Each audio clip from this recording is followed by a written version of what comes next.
ஐயோ நெஞ்சு வலிக்குது. கூட்டக்காரன் சொல்றான் நெஞ்சு வலிக்குது. அவரே உன்கிட்ட நடிக்கிறாரா இங்க? நெஞ்சு வலிக்குறான். நெஞ்சு. என்னை காப்பாத்துங்க. என்னை காப்பாத்துங்க. என்னை காப்பாத்துங்க. என்னை காப்பாத்துங்க. ஐயோ நெஞ்சு வலிக்குது காப்பாத்துங்க. கும்பகோண மாமன்ற கூட்டத்துல ஏற்பட்ட திடீர் மோதல்.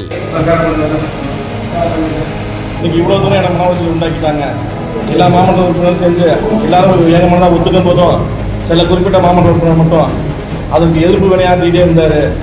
அதனால என்னால இன்னைக்கு புரியல. தள்ளி விட்டு என்ன தாக்குறாங்க, நெஞ்சு வலிக்குதுன்னு பரபரப்பு ஏற்பட்டிருக்கு.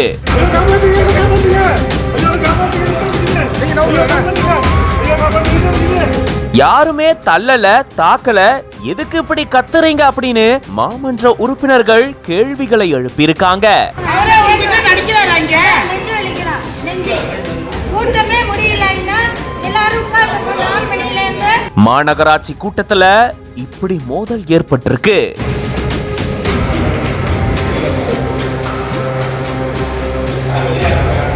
கும்பகோணத்துல மாநகராட்சி மாவட்ட கூட்டம் நடந்திருக்கு. இதுல திமுக கவுன்சிலருக்கும் மாநகராட்சி காங்கிரஸ் கட்சியை சேர்ந்த மேயருக்கும் இடையில மோதல் ஏற்பட்டதா கூறப்படுது. திமுக கவுன்சிலரான குட்டி தட்சிணாமூர்த்திக்கும் மேயர் காங்கிரஸ் கட்சியை சேர்ந்த சரவணன் அவர்களுக்கும் இடையில வாக்குவாதம் ஏற்பட்டதா கூறப்படுது. அப்போ மேயர் தன்னுடைய அறைக்கு அங்கிருந்து கிளம்பும் போது அறைய பூட்டிட்டு கவுன்சிலர் குட்டி தட்சிணாமூர்த்தி அவர்கள் அறைக்கு முன்னாடி அமர்ந்து தர்ணா போராட்டத்துல ஈடுபட்டதாகவும், அவரை கடந்து மேயர் உள்ள போக முயற்சி செய்யும் போது மேயர் தன்னை தாக்குறாரு அப்படின்ற மாதிரி அவரு கத்தி கூச்சலிட்டதாகவும் கூறப்படுது.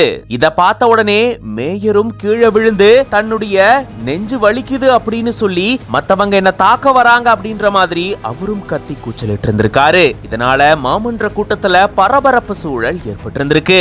இப்போ இது தொடர்பான வீடியோக்கள் வெளியாகி பெரும் சர்ச்சையை ஏற்படுத்தி இருக்கு. இது பத்தின உங்களோட கருத்துக்களை கமெண்ட்ஸ்ல சொல்லுங்க. மேலும் பல செய்திகளுக்கு பிஹைண்ட் உட்ஸ் பேஜை ஃபாலோ பண்ணிக்கோங்க.